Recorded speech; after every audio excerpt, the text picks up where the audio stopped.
chaos has occurred on a movie set late last night. We have the update. And we have the update on how our Texan library is shaking things up. And I'm back in studio this week to give you your homecoming weekend sports update. All this and more you don't want to miss coming up next on NHSTV Live.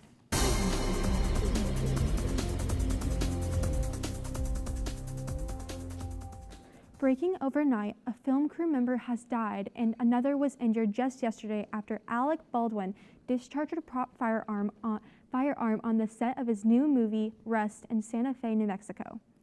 Director of the photography, Helena Hutchins, age 42, was transported to the University of New Mexico Hospital by helicopter but was later pronounced dead by medical personnel.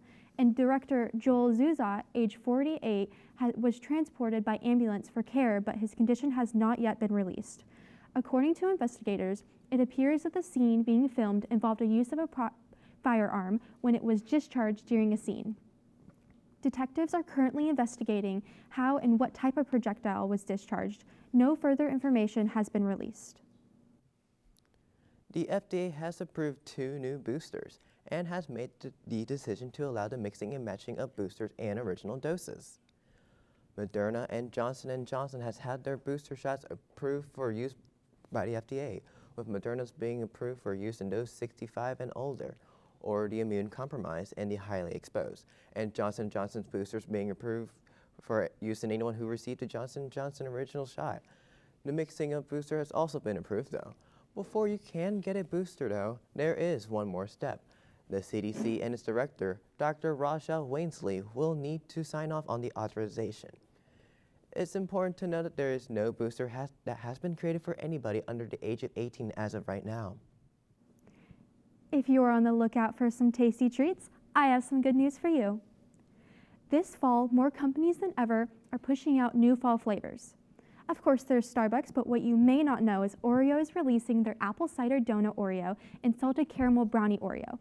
Pillsbury has also come out with their pumpkin spice rolls, and Cheerio has released their limited time offer of pumpkin spice Cheerios.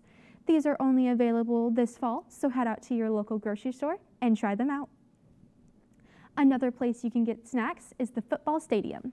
Band competes in the area competition tomorrow at Prosper Stadium, starting at 10 a.m. Admission tickets will be $5.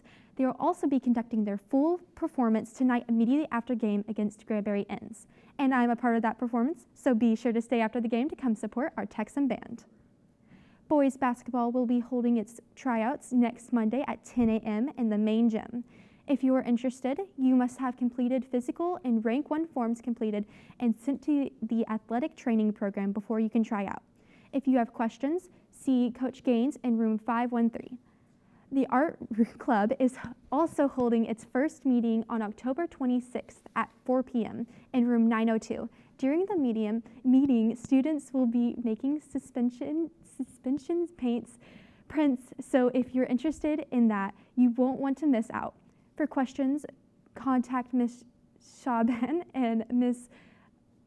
Mberry and Ms. Kelly in the 900 hall. And while we're on the topic of creative mediums, a new movie based on the Resident Evil video game franchise is coming out in November. Resident Evil: Welcome to Raccoon City is an upcoming live-action survival film based on the story of the first 2 Resident Evil games, where the STARS task force investigates the disappearance of their team members. The film is set to release November 24th and would be a great way to spend the weekend. If thrills quite aren't your speed, Paramount Plus has you covered. The prequel to the hit show Yellowstone, called Yellowstone 1883, is coming out December 19th. Tim McGraw, Faith Hill, and Sam Elliott are the leading cast for the show. The show is being filmed here in the Fort Worth Stockyards and will be aired on Paramount Plus. The story follows the Dutton family, who has the world's largest ranch, traveling through the Great Plains toward the last unclaimed section of the United States. And although the place the show is based is real, the story itself is all made up. We'll keep you updated as Paramount continues to release more information. Our library is a great place to read and sing. This morning, to let the student have a little fun before school started, the library decided to open up the floor to some karaoke. Students of all grades had the opportunity to use a real karaoke machine, provided by Miss Leroy to sing their hearts out to their favorite tunes. From Imagine Dragon to Ariana Grande, as long as it was school appropriate, everything was fair game. If you missed out on the chance to sing your hearts out, don't worry, because the event will be held in the library every Friday from now on. Speaking of fun Friday events, we've got a couple coming up tonight for our Texan athletes. On the court, our Lady Texan volleyball team will take on the Colleyville Heritage Panthers at 5:30 at home. Moving to the field, our freshman white played Frisco Lone Star last night in a tough fight, losing 14-26. Our freshman red played against Granbury, shutting the Pirates down 34-0. JV white also played great, winning 26-6. And JV red scored a total of 58 points, beating the Pirates 58-20. Our varsity Texan football team will face off against the Granbury Pirates tonight at 7 p.m. for our homecoming game. Don't forget to wear your mums and garters and fill the stands. Good luck to all of our athletes tonight. Now let's take a look at a special project that's guaranteed to get you hyped up.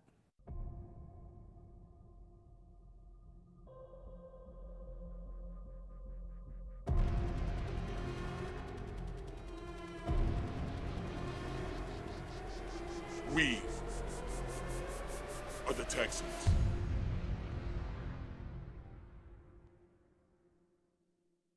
Mums are a long-standing tradition, but where does it come from? NHSTV reporter Macy Cooperson has the story. Homecoming. Texas holds one tradition that not a lot of other states participate in. But were homecoming mums actually started in Texas? The answer is no. The first homecoming mum was seen around 1911 in Missouri, when the first homecoming game was ever hosted. The first Texas homecoming mum was seen in 1936 at Baylor University. Mums in these days weren't like you see them today. They were a real flower with a couple of short ribbons and more like a corsage. And they only cost around $3. During the 90s, mums became what we know them as today. Giant silk flowers with trinkets and tons of ribbons. The tradition even began to grow to surrounding states, including Oklahoma and Louisiana. But everything is bigger in Texas. Therefore, Texas took back the tradition and high school seniors went bigger than ever. And so did Whataburger, who made the largest mum, measuring 18 feet tall and 6 feet wide. Don't forget, tonight is the big night to wear your homecoming mums to the game. For NHSTV, this has been Macy Cuthbertson. Thank you, Macy, for the story. Now, let's take a look at some of our most outrageous mums. First off, Macy showed up with an impressive mum of her own, weighing 10 pounds.